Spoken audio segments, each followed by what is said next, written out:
Hello YouTube, welcome back to Focus and Compass. In today's episode, we are going to prepare a savory recipe which is very popular in South India and Sri Lanka.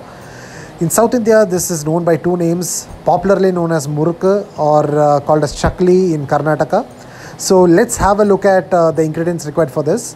We need good quality idli rice, some roasted chana dal, some black sesame seeds, some cumin seeds, some salt for taste, and some butter.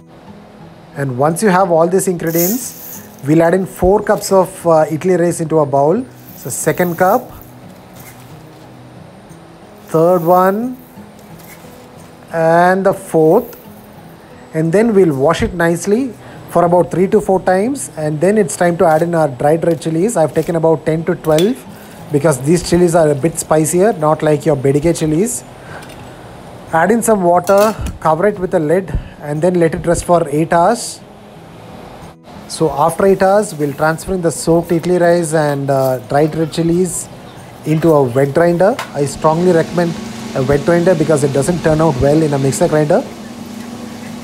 Add in about half a cup of water.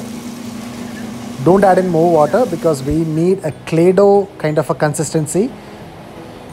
Typically, a wet grinder should take somewhere about 35 to 45 minutes to get your murukku dough into this consistency. Look at that. It exactly looks like a clay dough. And once you're done with this, time to grind in our roasted chana dal. Grind it finely. And then once your grinding part is done, we'll pass it through a sieve so that we get only the finer particles and we don't want the coarse ones. And talking about this recipe, this is my mother's recipe. She does it this way and I'm just replicating the same. So once you sieve it nicely, you will get the finer particles of the roasted chana dal, and then this will transfer it back to the murukku dough. And now your mixing will become even more difficult, and that's when you add in water part by part. Don't add too much of water. I would say max to max you can add half a cup of water. Remember, you need that clay dough consistency for your murukku to come out well. Mix it well. And now I'm going to add in 50 grams of butter. This is a 200 gram slice. I'm going to add in quarter of it. And then after this, we'll add in our cumin seeds and the black sesame seeds. About 1 teaspoon of salt for taste. Now we'll have to mix in all the ingredients very well. Remember, for 4 cups of idli rice, 1 cup of roasted chana dal powder, I have added only 50 grams of butter. If you add in more butter, your murukku is going to absorb a lot of oil. See, this is a kind of consistency. And now it's time to get our hands on the murukku maker. I've taken the 3-holed one. This comes with a lot of plate options with multiple holes. So I'm preferring the 3-holed one. So we'll stuff in the dough which we have prepared, about 3/4 of the murukku maker. And then we are going to squeeze out the dough into the desired shape. It's very essential to have a cloth, ideally a white cloth, because it's easier for you to take it from the cloth and then put it in the oil. So let's heat up the oil. And once the oil is nice and hot, we'll just test it with a piece of dough.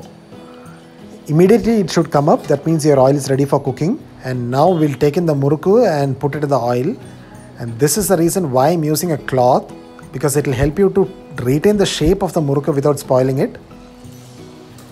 Another point to be noted in this process is before you drop in your first murukku into the oil, make sure the oil is not very hot. If it is very hot, the outside of your chakli will go brown, but the inside will remain uncooked. So once your oil is heated up, keep it in medium flame and then start cooking. Once you drop in your murukku, initially you will get a lot of bubbles. That's a sign that it's getting cooked. And towards the end of its cooking process, the bubbles will slowly reduce. I will show you. See, now the bubbles have comparatively reduced. See, it's very minimal. And that's when you get to know that your murukku is ready.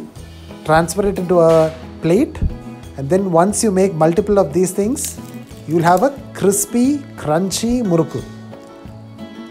So at this lockdown season, stay home, stay safe and stay blessed.